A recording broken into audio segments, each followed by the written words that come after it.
Hello दोस्तों, welcome to the movie diaries. आज की फिल्म ब्रीना एक ऐसी कहानी जहां कुछ भूखे भेड़ियों ने अपनी हवस को रीत का नाम दे रखा है। दोस्तों, ये फिल्म पोलेंड्री पर बेस्ड है। पोलेंड्री ये शब्द जानवरों को नज़र में रखते हुए बनाया गया था, मतलब एक स्त्री के एक से ज़्यादा पति। ये एक कल्चरल प्रैक्टिस है जो शायद से दुनिया के कई हिस्सों में आज भी प्रैक्टिस किया जाता है। चलिए कहानी का एक्सप्लेनेशन शुरू करते हैं। कहानी हिमाचल की पहाड़ियों में शुरू हुई, जहां एक लहुला नाम की लड़की को भेड़ें चराते हुए देखते हैं। लहुला ने अभी अभी जवानी की दहलीज पर कदम रखा है। घर पर माँ और पिता है। माँ का नाम मठरू और पिता का नाम चिंतामणि। तभी लहुला ने सामने से अपनी बड़ी बहन रज्जो को आते हुए देखा, जिसकी शादी उसके पिता ने एक बूढ़े शख्स से करवा दी थी। दोनों एक दूसरे को देख काफ़ी खुश हुए। रज्जो प्रेग्नेंट है, पर उसके पति की नज़र अब उसकी बहन लहुला पर थी। उसने चिंतामणि से लहुला की शादी करवाने की बात की। उसके यहाँ एक ज़मींदार है सेवक राम, जिससे वो शादी की बात कर सकता है। पर इसमें खेकराम की कोई चाल थी। रज्जो ने कहा वो मर जाएगी, पर अपनी बहन की शादी नहीं होने देगी। रज्जो अपनी शादी से खुश नहीं। उसकी वजह ये नहीं थी कि खेकराम एक बूढ़ा व्यक्ति है। खेकराम के दो भाई हैं जो रज्जो का मिलके शोषण करते हैं। इसमें खेकराम की भी मर्जी शामिल थी, क्योंकि ये उस गांव की प्रथा है जो बरसों से चली आ रही है। लड़कियों को तो पैदा होते ही मार दिया जाता। लड़कियों की कमी थी उस गांव में, इसलिए एक लड़की को घर के सभी पुरुषों के साथ सोना पड़ता। पर रज्जो अपनी बहन को इस प्रथा का शिकार नहीं होने देगी।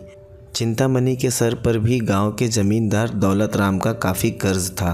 अगर वो लहुला की शादी गांव के किसी रसूखदार से कर दे तो बदले में उसे अच्छे पैसे मिलेंगे और सारा कर्जा भी माफ़ हो जाएगा। अब लहुला के मन में भी शादी करने की इच्छा फूटने लगी, पर रज्जो ने उसे समझाया ये इतना आसान नहीं जितना दिखता है। एक स्त्री सिर्फ एक ही पुरुष की हो सकी है। पत्नी बन के जीना और एक वैश्या बन के जीना, दोनों में काफ़ी अंतर है। यहाँ तक कि रज्जो को ये भी नहीं पता कि उसके गर्भ में पल रहा बच्चा खेकराम का है या उसके दोनों भाइयों का। पर इससे कोई फ़र्क नहीं पड़ता। उन्हें तो बस अपना वंश बढ़ाने के लिए एक वारिस चाहिए, लेकिन सिर्फ लड़का।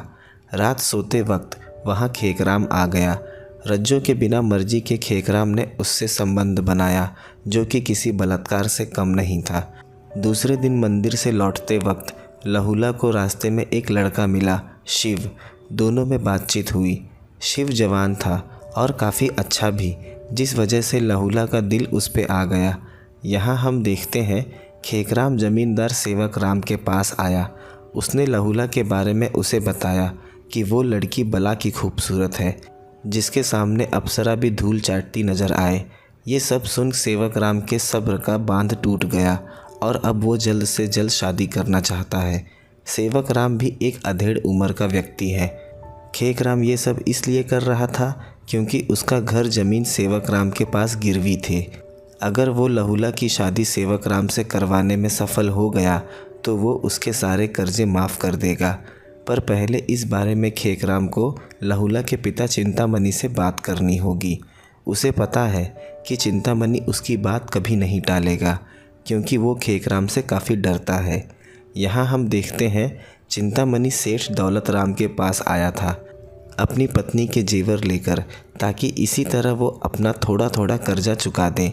पर दौलत राम ने उसके जेवर लौटा दिए और धर्म कर्म की बातें करने लगा। पर ये वही दौलत राम था जो बिना मतलब के किसी को भी अपने ज़मीन का एक ढेला न दे। ज़रूर कोई बात रही होगी, पर चिंतामणि उसके इरादों को भाप नहीं पाया। दौलत राम के कुल 4 भाई हैं। उसकी पत्नी ने खुदकुशी कर ली थी, क्योंकि ये सब उसके बर्दाश्त के बाहर हो गया था। एक ही छत के नीचे 4 पुरुष के साथ संबंध बनाना उसके सम्मान के खिलाफ था। इस बात की खबर सारे गांव को थी। अब शायद दौलत राम की नज़र लहुला पर थी। चिंतामणि झूमते गाते घर पहुंचा। उसने मठरू को बताया साहूकार ने सारा कर्ज माफ़ कर दिया। ज़मीन मकान अब से उनकी हो गई। पर मठरू को यकीन नहीं होता कि दौलत राम इतना दयावान कब से हो गया। पिता को बेटी लहुला से काफ़ी लगाव है। वहीं दूसरी तरफ मठरू को लगता है कि अगर लहुला की शादी किसी साहूकार से हो जाए तो बदले में उन्हें अच्छे पैसे मिल जाएंगे। चिंतामणि को लगा अब उसका कर्ज माफ़ हो गया तो वो लहुला की शादी किसी अच्छे घर में करेगा। यहाँ हम देखते हैं खेकराम अपने भाइयों के साथ मिलकर जुगत भिड़ा रहा है कि कैसे लहुला की शादी सेठ सेवकराम से कराई जाए। वहीं दूसरी तरफ रज्जो गर्भावस्था में भी घर का सारा काम करती। खेकराम ने उससे कहा कि अपने पिता को लहुला की शादी के लिए राज़ी करें, पर रज्जो ने साफ इनकार कर दिया क्योंकि उसे पता था खेकराम अपना कर्ज माफ़ करवाने के लिए ऐसा कर रहा है। खेकराम अपने भाइयों को फटकार लगाता है कि जितना हक मेरा रज्जो पर है उतना तुम्हारा भी। इस बात के लिए तुम लोग उसे राज़ी कर सकते हो। दूसरे दिन गांव का पंडित चिंतामणि के घर आया था दौलत राम का रिश्ता लेकर। यहाँ चिंतामणि समझ गया कि आखिर क्यों दौलत राम ने उसका सारा कर्जा माफ़ किया।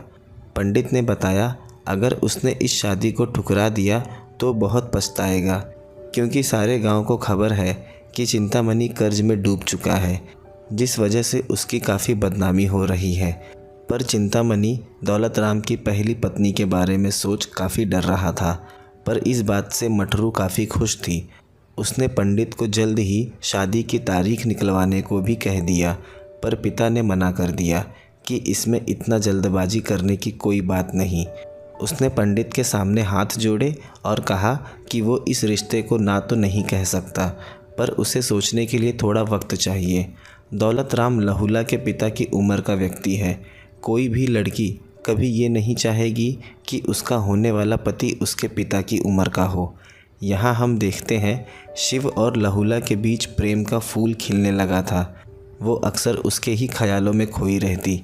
यहाँ हम देखते हैं मटरू लहुला को ताने भरे अंदाज में बता रही है कि अगर वो दौलत राम से शादी कर ले तो उसकी ज़िंदगी खूबसूरत बन जाएगी। ऊपर से उसके बेटे के लिए ये घर ज़मीन भी बच जाएगी। यहाँ पता चलता है कि पहले चिंतामणि का एक बेटा भी था जो कहीं चले गया, फिर लौटकर नहीं आया, पर वो उसे अपना बेटा मानता भी नहीं। यहाँ सभी को खबर हो गई कि लहुला की शादी दौलत राम से होने जा रही है, पर लहुला ने ठान लिया था अगर वो शादी करेगी तो सिर्फ शिव से।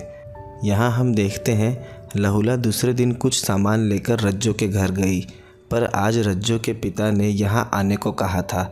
खेकराम ने सोचा था इसी बहाने वो लहुला के शादी की बात भी कर लेगा। उसने लहुला को पास बुलाया।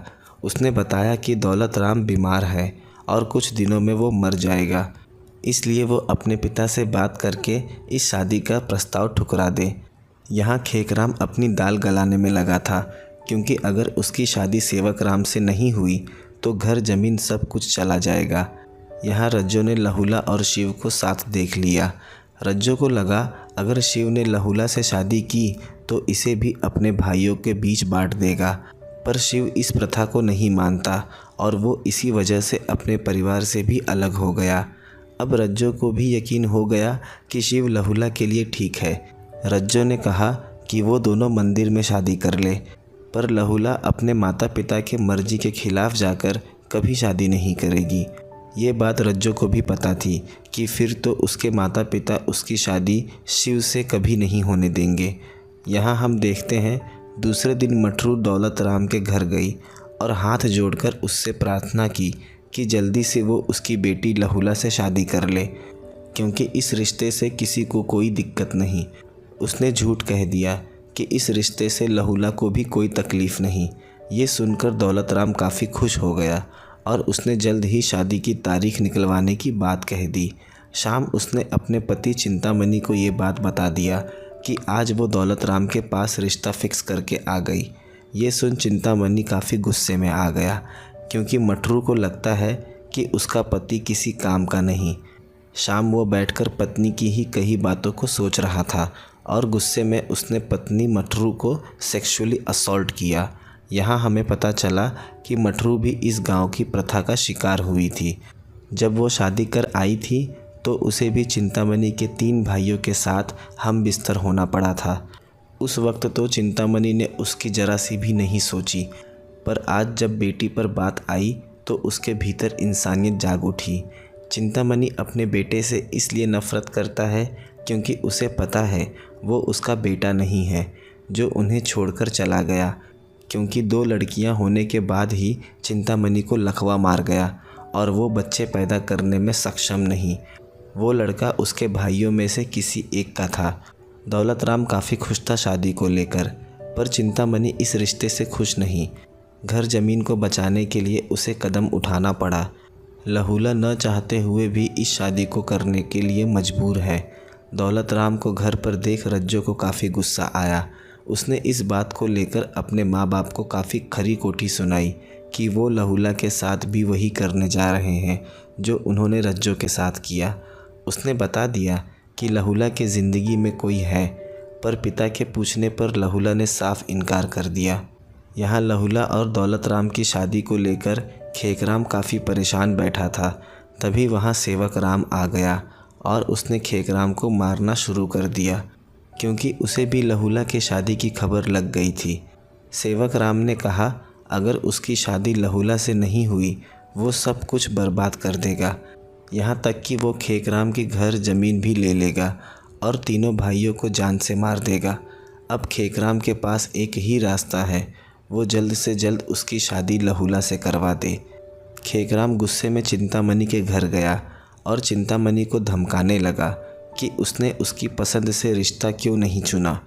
चिंतामणि उसके सामने गिड़गिड़ाने लगा कि ये सब इतने जल्दी में हुआ कि उसे कुछ पता ही नहीं चला। खेकराम ने उसकी गर्दन पकड़ ली, पर चिंतामणि कुछ न कर सका, क्योंकि वो खेकराम से काफ़ी डरता था और वो उसकी बेटी का पति भी था, इसलिए वो कुछ नहीं कर सकता।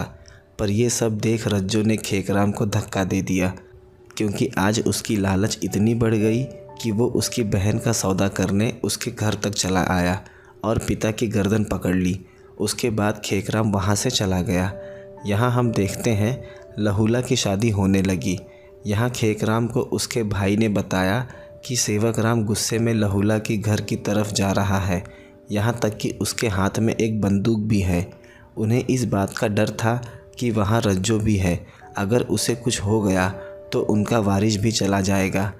उसने बीच रास्ते में ही सेवक राम को रोक दिया, उसके पैर पकड़ लिए कि वो लहूला का पीछा छोड़ दे, पर सेवक राम के सर पर खून सवार था, वो मरने मारने को तैयार है। यहाँ खेकराम ने उससे एक सौदा कर लिया, अगर वो लहूला को छोड़ देगा तो जल्द ही रज्जो एक बच्चे को जन्म देगी। जैसे ही उसको वारिस मिल जाएगा वो रज्जो को सेवक राम को सौंप देगा। पर सेवक राम ने कहा उसे लड़की हो या लड़का इससे कोई फ़र्क नहीं पड़ता, उसे बस रज्जो चाहिए, बच्चा खेकराम अपने पास रख ले। यहाँ एक स्त्री को किसी वस्तु की तरह खरीदा बेचा जा रहा था। अब तक तो ये बात घर तक ही सीमित थी, पर अब इसने बाहर वालों के साथ भी पत्नी को साझा करना शुरू कर दिया। इससे पता चलता है कि खेकराम एक बेहद नीच और गिरा हुआ इंसान है। यहाँ हम देखते हैं लहूला की डोली जाने लगी, उसने बीच में ही लोगों को रुकवा दिया और खुद भागकर पहाड़ की चोटी पर चली गई। उसे यकीन था कि उसके जाने के बाद ये प्रथा भी ख़त्म हो जाए। जहाँ एक लड़की को बिना उसकी मर्ज़ी के खरीदा और बेचा जा रहा है, ये व्यापार किसी वेश्यावृत्ति से कम नहीं था।